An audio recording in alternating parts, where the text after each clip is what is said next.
Hi guys, today we'll talk about how to turn off this sign on know how you can do that in your BandLab app. So all you have to do, you just go up of this photo, click on it here.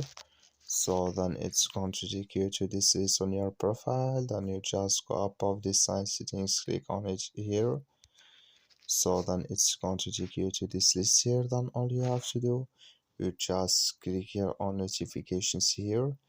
Then it's going to take us to this list. You just switch into open video here. So just switch into open video here. Then all you have to do, when it's going to open video, because it's going to take our time, you click here on communities here. So then you come here to iuser invites.